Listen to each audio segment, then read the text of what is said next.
Bapak Ibu guru SD SMP Klaten. Alhamdulillah pada hari ini kita dapat berkumpul di sini dalam keadaan sehat walafiat. Amin.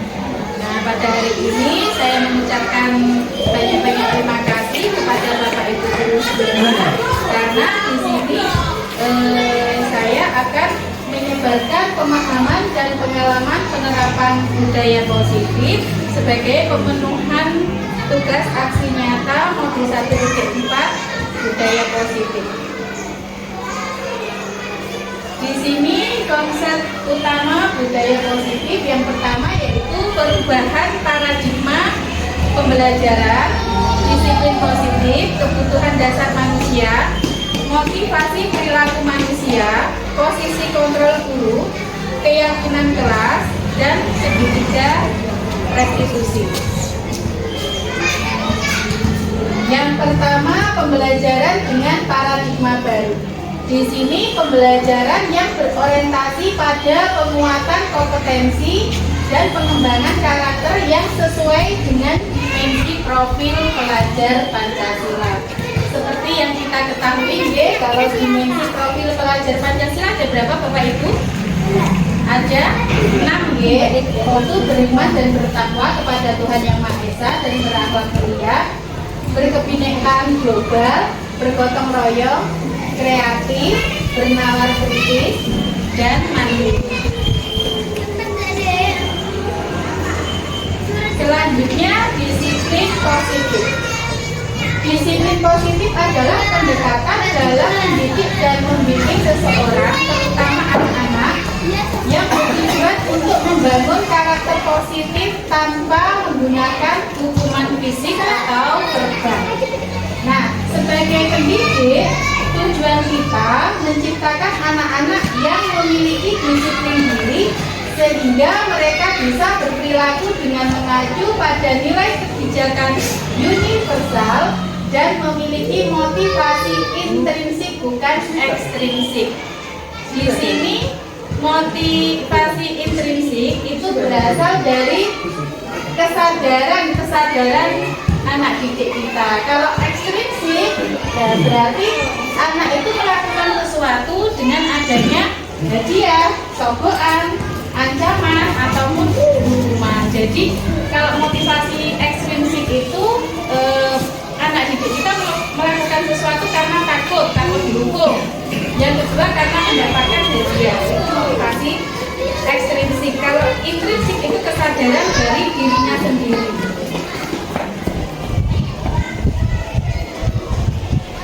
Fokus utama dari disiplin positif adalah pengembangan kemampuan diri, tanggung jawab, dan empati pada individu.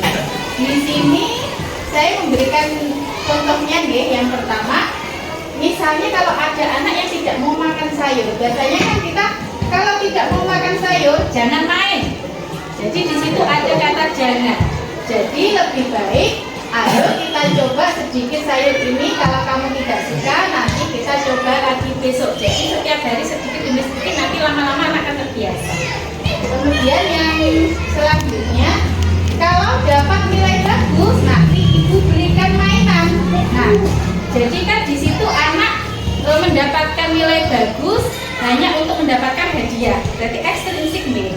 Nah, di situ sebaiknya ibu bangga kamu sudah berusaha keras untuk belajar, kita rayakan dengan membaca buku cerita favoritmu. Jadi di situ dia akan termotivasi, akan meningkatkan kesadaran dirinya untuk mendapatkan nilai bagus, jadi bukan untuk hadiah. Kebutuhan dasar manusia yang selanjutnya yaitu segala sesuatu yang kita lakukan untuk mendapatkan apa yang kita inginkan, atau seluruh tindakan yang kita lakukan yang memiliki tujuan tertentu, dan semua usaha terbaik yang kita lakukan adalah dalam rangka agar kebutuhan dasar terpenuhi dengan baik. Kebutuhan dasar manusia ada 5. Bertahan hidup, kasih sayang dan rasa diterima, penguasaan, kesenangan, serta kebebasan. Kebutuhan bertahan hidup, saya kira untuk bertahan hidup sudah jelas nih Bapak Ibu. Makan, minum, udara, tempat tinggal untuk bertahan hidup. Selanjutnya, kebutuhan penguasaan ini berkaitan dengan harga diri. Memimpin, berprestasi, misalnya memimpin sebuah tim. Kalau di dalam kelas, misalnya anak ingin memimpin temannya dalam kelompok. Yang kedua, memenangkan kompetisi dalam sebuah perlombaan. Misalnya di kelas kita mengadakan memberikan kuis kepada peserta didik, pasti mereka kan berlomba-lomba ingin menunjukkan kalau mereka itu bisa. Yang ketiga, kebutuhan kesenangan. Kebutuhan ini berkaitan dengan pengalaman yang positif dan membahagiakan. Jadi kalau di kelas itu anak itu dibuat mempunyai rasa senang, pengen mempunyai rasa senang, misalnya bermain sambil belajar, kemudian ice breaking. Jadi anak di dalam kelas itu tidak tegang. Selanjutnya, kebutuhan kebebasan. Kebutuhan ini berkaitan dengan rasa merdeka dan tidak tertekan. Misalnya dalam pembelajaran, kita kan tidak selalu di dalam kelas. Misalnya pada saat jam istirahat, anak-anak kita belum istirahat, kan pasti dia tidak fokus. Dengan begitu, kita pembelajaran tidak selalu dalam kelas, tapi kita juga bisa keluar. Yang selanjutnya, kebutuhan kasih sayang dan rasa diterima. Nah, di sini berkaitan dengan rasa dicintai, diterima, dan menjadi bagian dari suatu kelompok. Misalnya kalau di dalam kelas sudah jelas ya ingin dihargai orang lain. Misalnya dalam kelas itu ada salah satu temannya yang menyendiri. Nah, itu kita bisa tanyakan apa yang terjadi, karena mereka itu pada dasarnya ingin diterima, ingin menjadi bagian dari kelompok teman.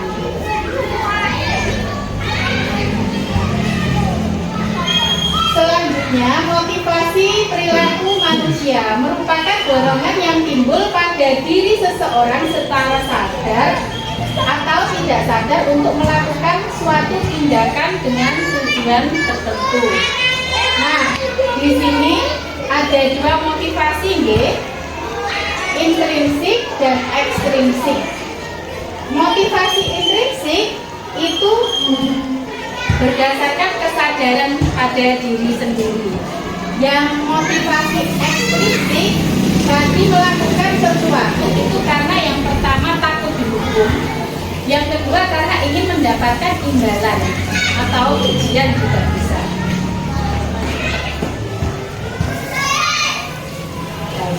Di sini konsep disiplin dengan identitas gagal. Pendekatan dalam mendidik atau melatih seseorang yang berfokus pada pemberian hukuman atau penghargaan sebagai cara untuk mengubah perilaku. Konsep ini mengasumsikan bahwa individu akan belajar dari kesalahan mereka melalui hukuman dan akan termotivasi untuk mengulangi perilaku yang baik jika diberi penghargaan.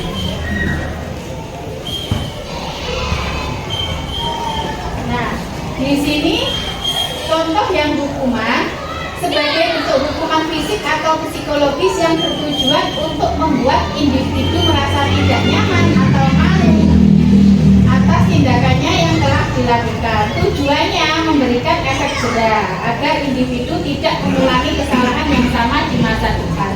Sedangkan penghargaan itu diberikan sebagai imbalan atas perilaku yang baik. Penghargaan ini bisa berupa benda, ujian, atau privilege tertentu. Tujuannya untuk memotivasi individu agar terus melakukan tindakan yang positif.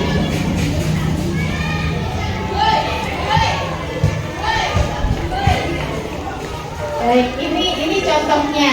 Oh, yang tadi penjelasannya kenapa saya lupa.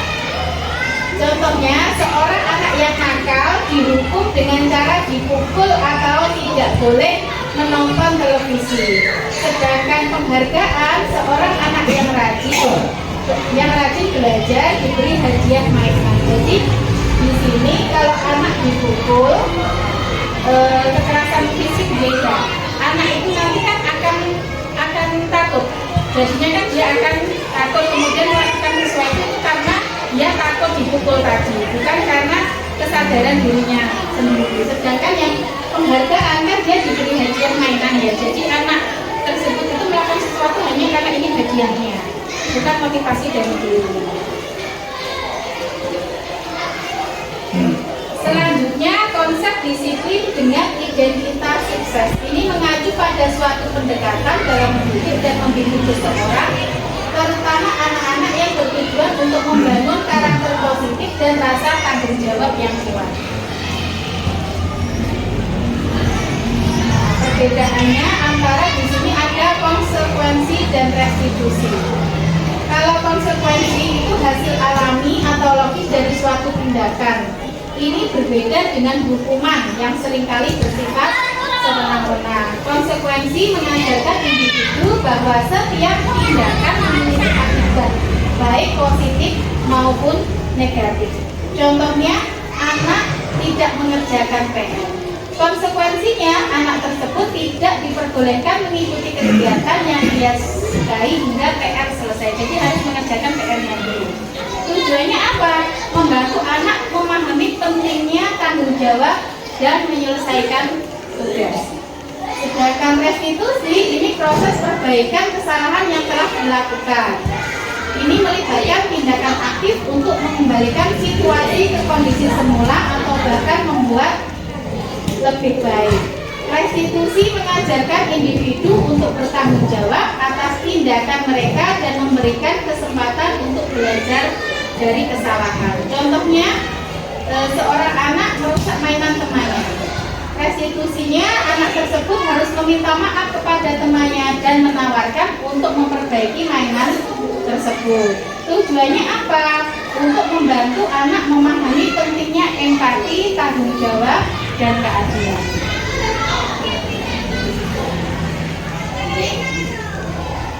Nah, di sini pada aspek fokus, tujuan, dan contoh, konsekuensi dan restitusi nggih. Untuk konsekuensi, fokusnya itu akibat alami dari tindakan yang dilakukan. Sedangkan restitusi ini untuk memperbaiki kesalahan.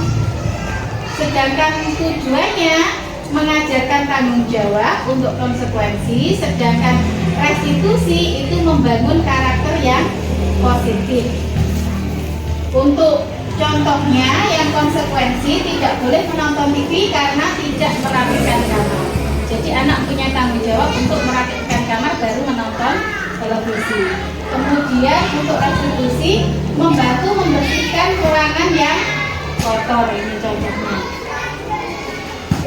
Selanjutnya, posisi kontrol guru, yaitu peran atau pendekatan yang digunakan oleh seorang guru dalam mengelola kelas dan perilaku siswanya. Posisi ini menggambarkan bagaimana seorang guru berinteraksi dengan siswanya, memberikan arahan dan menjaga disiplin. Posisi kontrol guru ada 5 ya Bapak Ibu. Ada penghukum, teman, manajer, pembuat rasa bersalah, dan pemantau. Kira-kira yang sering kita lakukan selama ini apa? Sebagai yang mana? Kira-kira selama ini kita sebagai guru yang sering kita lakukan, oke? Sebagai apa? Pemantau, pembuat rasa bersalah, teman. Oke. Kalau saya sering menghukum, ternyata salah. Nah, di sini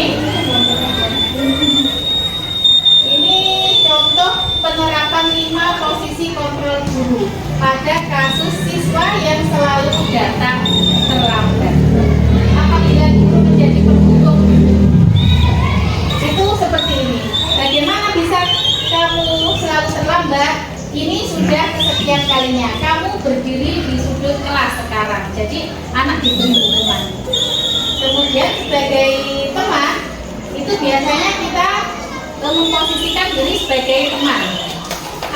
membuat kamu sering terlambat? Apakah ada kesulitan yang sedang kamu hadapi? Nah, kita menanyakan. Sebagai manajer itu bagaimana kalau kita buat perjanjian? Kamu akan berusaha datang tepat waktu setiap hari dan jika berhasil, kita akan melakukan kegiatan yang kamu suka bersama-sama. Sedangkan sebagai pembuat merasa bersalah, itu pasti kita akan mengungkapkan ibu sangat kecewa dengan kamu. Semua teman sudah siap belajar, sedangkan kamu masih saja terlambat. Bagaimana perasaan teman-temanmu di sini? Ada kata ibu sangat kecewa dengan kamu sehingga anak kan merasa bersalah. Ibu sudah kecewa sama saya, kan masih begitu. Selanjutnya sebagai pemantau, yaitu dengan membuat grafik atau melacak frekuensi keterlambatan dan membandingkannya dengan faktor seperti tugas rumah yang belum selesai atau masalah di rumah. Selanjutnya keyakinan kelas, yaitu seperangkat nilai-nilai dan prinsip yang disepakati bersama oleh seluruh anggota kelas, baik guru maupun siswa. Ini merupakan sebuah komitmen bersama untuk menciptakan lingkungan belajar yang positif, saling menghormati, dan kondusif. Tujuannya apa? Yang pertama, membangun budaya positif, yaitu menciptakan suasana kelas yang menyenangkan dan mendukung pembelajaran. Meningkatkan rasa memiliki, jadi membuat siswa merasa memiliki kelas dan bertanggung jawab atas keberhasilannya. Menumbuhkan rasa saling menghormati, yaitu mengajarkan siswa untuk menghargai perbedaan dan pendapat orang lain. Fokus pada perilaku positif, mengalihkan perhatian dari perilaku negatif ke perilaku yang diinginkan. Di sini kemarin saya sudah membuat keyakinan kelas, ya, Bapak Ibu. Langkah-langkah yang saya lakukan, yang pertama, berdiskusi dengan melibatkan semua siswa. Yang kedua, siswa menulis keyakinan kelas. Jadi kita menjelaskan dulu tentang keyakinan kelas. Yang ketiga, siswa menempel keyakinan kelas yang sudah ditulis. Jadi setiap siswa nanti, kalau saya kemarin saya beli kertas stick note, nah kemudian menuliskan terus ditempel di depan kelas. Yang keempat, membahas keyakinan kelas yang telah ditulis. Jadi keyakinan kelas yang kata-katanya sama, kita ambil salah satu. Oke. Kemudian memilah keyakinan kelas dan mengubah menjadi kalimat positif. Jadi misalnya, tidak boleh membuang sampah. Nah, berarti di situ kan diubah menjadi kalimat positif. Kan tidak boleh menggunakan kata tidak boleh, jangan, kan gitu. Jadi tidak boleh membuang sampah sembarangan, diubah menjadi menjaga kebersihan, seperti itu. Kemudian yang terakhir, menyepakati bersama. Kemarin yang saya lakukan, seluruh kelas menandatangani kesepakatan kelas yang telah dibuat.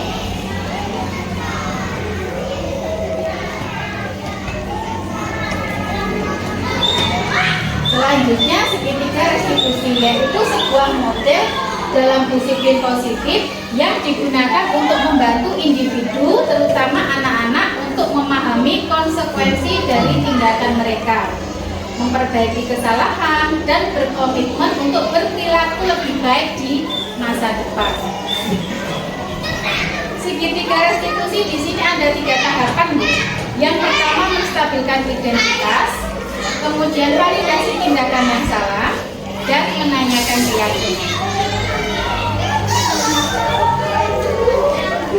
Pada menstabilkan identitas, tujuannya itu membantu individu merasa aman dan dihargai, terlepas dari kesalahan yang telah dilakukan.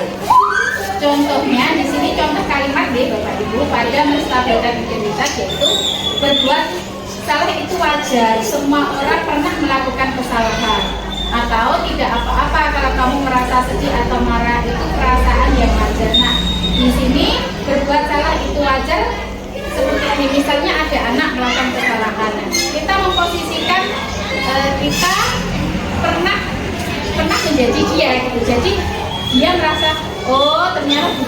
tidak pernah. Dari situ nanti kita lanjutkan ke validasi tindakan yang salah, yaitu tujuannya mengakui bahwa tindakan tersebut memang salah, namun tanpa menyalahkan individu secara keseluruhan.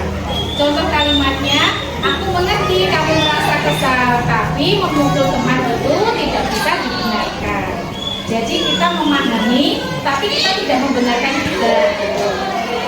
Yang selanjutnya menanyakan keyakinan, yaitu membantu individu memahami mengapa tindakan tersebut salah dan mendorong mereka untuk mencari solusi. Contoh kalimatnya, apa yang kamu pikirkan akan terjadi jika semua orang melakukan hal yang sama? Atau bagaimana menurutmu kita bisa menyelesaikan masalah ini? Dengan begini kan kita mengajak peserta didik untuk memecahkan masalah yang dia alami dan kita bantu mencari solusi penyelesaian masalah.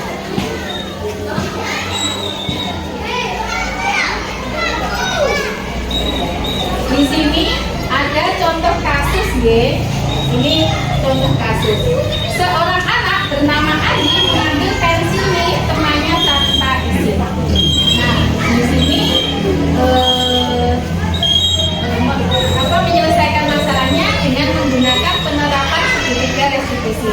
Langkah yang pertama, menstabilkan identitas, yaitu dengan menanyakan, Andi, aku tahu kamu anak yang baik, tapi kali ini kamu membuat kesalahan dengan mengambil pensil teman kamu.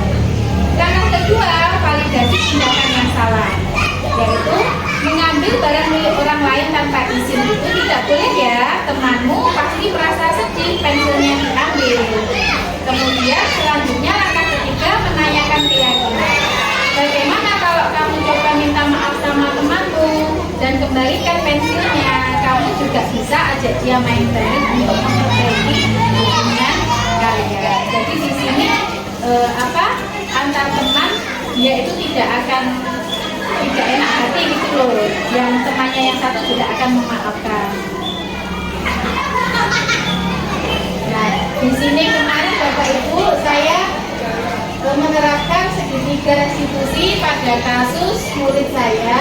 Dia memukul temannya karena diolok-olok dengan menggunakan nama orang tuanya.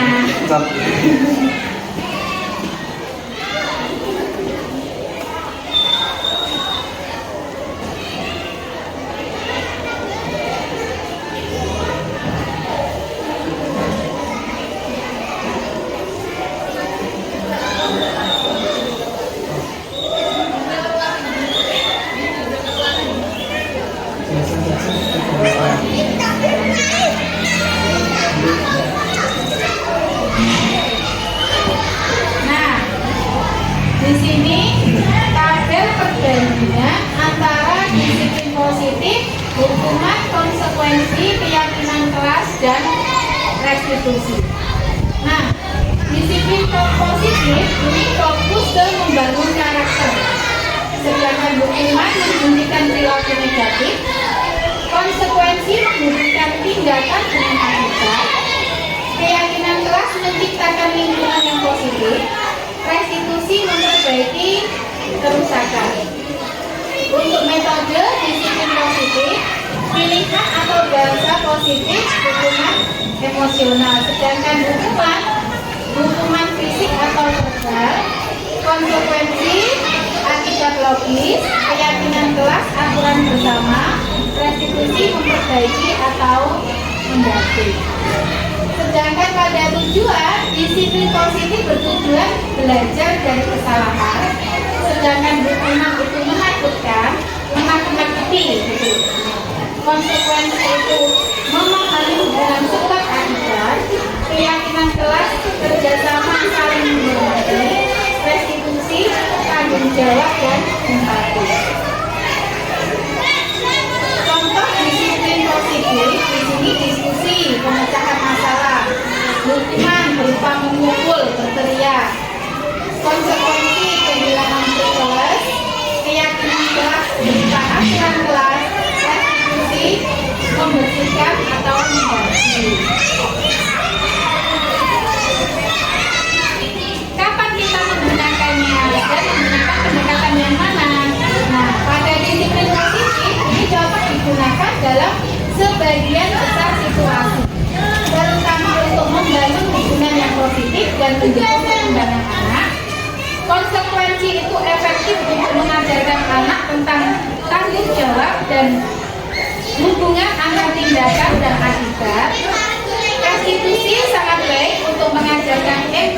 dan mendorong anak untuk memperbaiki kesalahan, sedangkan hukuman itu tidak disarankan karena dapat merusak hubungan, menurunkan harga diri anak, dan tidak efektif dalam jangka panjang. Baik, sekian presentasi dari saya. Terima kasih. Assalamualaikum warahmatullahi wabarakatuh. Mungkin kalau ada yang mau menanggapi atau diskusi tentang permasalahan yang Bapak Ibu alami, saya persilahkan. Dengan jelaskan tentang apa yang dilakukan pada di kelas 9 tadi pada anak-anak tadi Valen tadi, apa yang dilakukan pada waktu melakukan identitas ya. Kemudian yang mana identitas tersebut apa? Menstabilkan identitas, validasi tidak masalah, kemudian menanyakan keyakinan.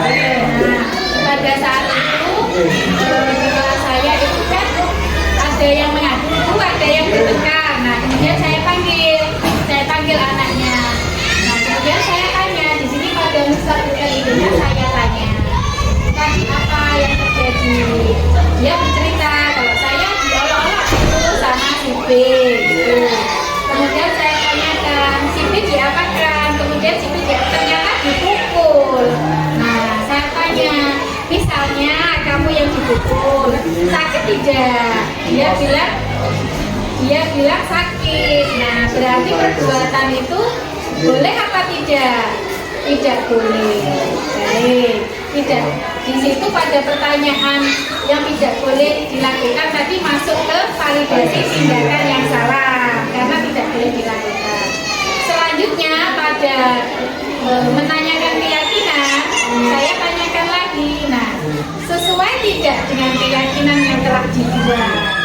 Tidak, tidak sesuai dengan yang mana? Kita harus saling menghormati. Jawabannya seperti itu, berarti itu tidak boleh tidak. Terus apa yang akan kamu lakukan selanjutnya? Saya tanya seperti itu. Jawabannya, saya tidak akan memukul Bu, saya akan melaporkan ke Ibu. Berarti dari situ kan dia juga tidak takut, dia berani mengungkapkan permasalahan yang terjadi dan kita bisa menyelesaikan secara bersama-sama. Mungkin ada yang lain? Mengolok-olok tadi. Yang mengolok-olok tadi. Ini sebenarnya juga saya panggil Pak. Setelah itu saya panggil ayahnya, juga Ini ada yang lain. Jadi intinya anak itu menyadari kesalahannya ya Pak, membuat agar anak itu menyadari oh ini salah meskipun tanpa membuat anak itu ketakutan gitu. Iya, betul sekali. Jadi dengan restitusi ini anak kan tidak langsung kita kamu salah, itu tidak, tapi kita ajak bicara dulu kan, kita ajak bicara dulu. Setelah itu kita juga secara tidak langsung kita menanyakan solusinya kepada dia. Kalau dia sudah tahu oh iya ternyata enggak, berarti kan dia menyadari.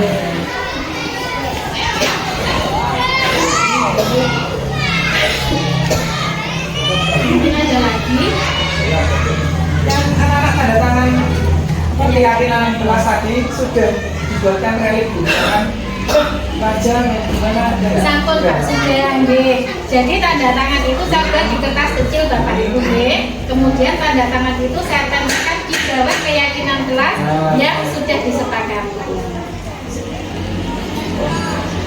Sudah? Mungkin ada lagi Bapak Ibu.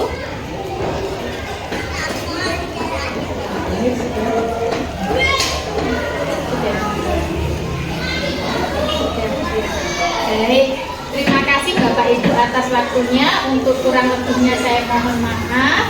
Wassalamualaikum warahmatullahi wabarakatuh.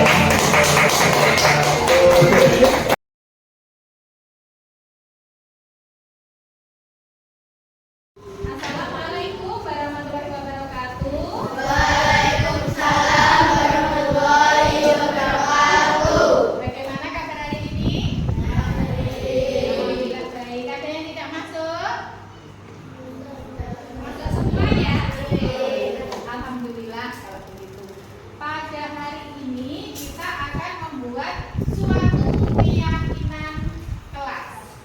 Mungkin ada yang tahu keyakinan kelas itu apa?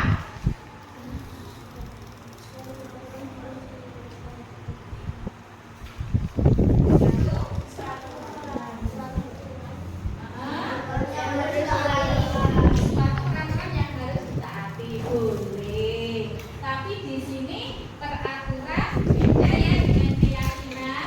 Mungkin kalau peraturan kita sudah sering mendengar ya, sudah sering melihat tata tertib atau peraturan. Kalau keyakinan, jadi sesuatu yang kita yakini dan kita sepakati bersama-sama. Suatu keyakinan itu harus kita pertanggungjawabkan karena sudah kita sepakati, ya. Nah, banyak sekali nanti ada yang tahu contoh keyakinan apa itu. Contohnya yang mau kita yakini di dalam kelas kita. Contohnya seperti apa? Maunya kelas kita ini seperti apa sih? Gimana? Bersih. Angkat tangan, tolong. Yang mau menjawab. Maunya seperti apa kelas kita? Nyaman. Nyaman. Baik. Terus bagaimana? Harus bagaimana? Sesama teman, sesama guru, saling menghormati, boleh. Nah, tertib boleh, bagus semuanya ya kita. Sopan baik ya. Disiplin boleh, bagus sekali. Nah, baik. Suatu kesepakatan kelas itu memang harus menggunakan kata-kata yang positif, ya. Jadi kata-katanya harus positif, tidak boleh memakai dilarang, jangan. Tapi di sini tadi semuanya menyebutkannya sudah bagus. Contohnya dilarang mencontek, nggak boleh pakai kata dilarang mencontek. Tapi coba kalau dilarang mencontek, berarti katanya apa? Kata positifnya, bentuk katanya. Ya? Kejujuran, pinter sekali. Nah, kira-kira bisa ya membuat kata-kata seperti itu, kesepakatan kelas? Bisa, oke.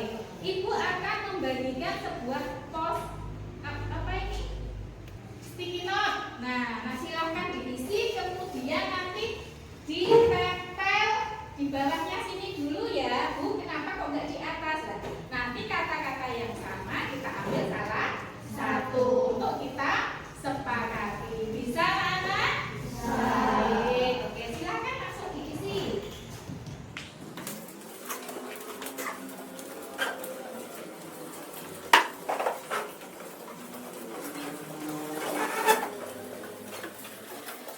Yang sudah langsung ditempel di depan ya. Yuk. Silakan gunakan kalimat positif atau kata-kata positif. Silakan yang sudah langsung ditempelkan. Ayo.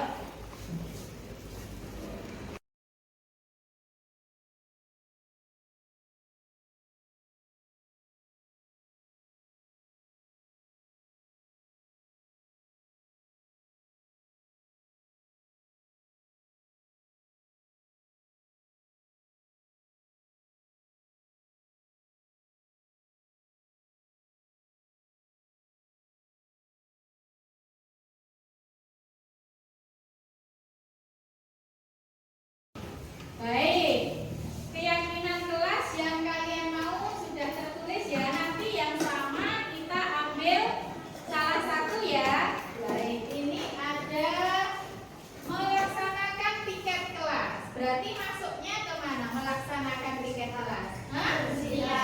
Kebersihan. Baik, kebersihan. Terus di sini ada datang tepat waktu. Berarti masuknya apa? Disiplin. Baik. Kita ambil salah satu ya. Kemudian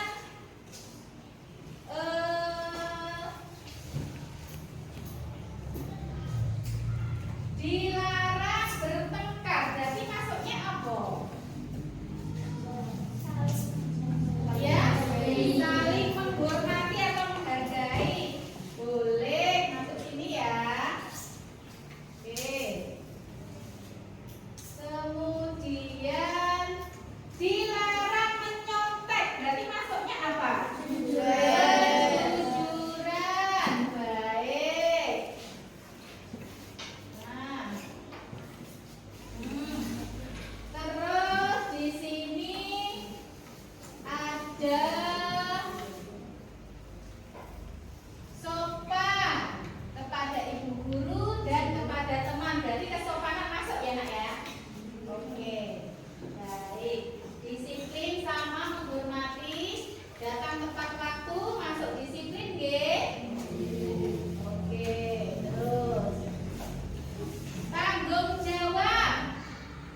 Nah, jadi kalian harus mempertanggungjawabkan apa yang telah disepakati secara bersama-sama. Yang pertama disiplin, berarti harus datang tepat waktu, nggih. Apabila guru menjelaskan kalian mendengarkan baik. Kemudian tanggung jawab, tidak membuang sampah sembarangan. Ini masuk juga ke kebersihan. Kemudian menghormati, tidak boleh saling mengejek. Oke. Terus kejujuran, berarti bagaimana? Harus mengerjakan sendiri, oke? Tidak boleh mencontek, itu masuknya kejujuran. Dan sopan. Sopan di sini hampir sama ya dengan saling menghormati dengan teman. Jadi kita harus bersikap sopan. Baik, apakah ini sudah sepakat semuanya? Sudah? Silakan sampean semua tanda tangan untuk menyepakati kesepakatan yang telah kalian buat. Kira-kira keberatan atau enggak? Silakan maju ke depan untuk tanda tangan satu per satu. Silakan.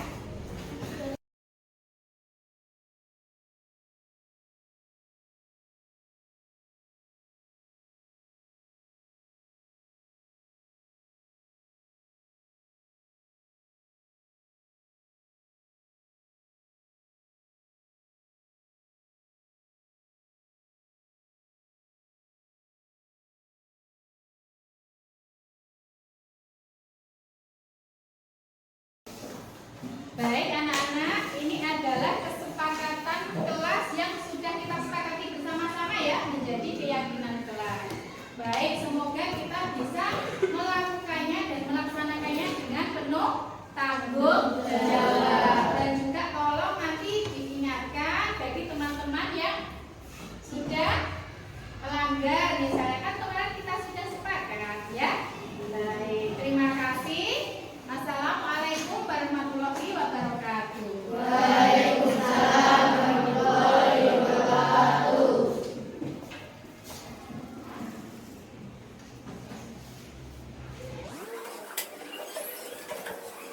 Warahmatullahi wabarakatuh. Perkenalkan, nama saya Karina dari kelas 6. Perasaan saya saat membuat keyakinan kelas sangat senang karena bisa menumbuhkan rasa tanggung jawab. Assalamualaikum warahmatullahi wabarakatuh. Nama saya Nino dari kelas 6. Perasaan saya pada saat membuat keyakinan kelas sangat semangat karena dapat meningkatkan rasa saling menghormati. Assalamualaikum warahmatullahi wabarakatuh. Nama saya Zara, kelas 6. Perasaan saya setelah membuat keyakinan kelas senang sekali karena dapat meningkatkan rasa disiplin diri.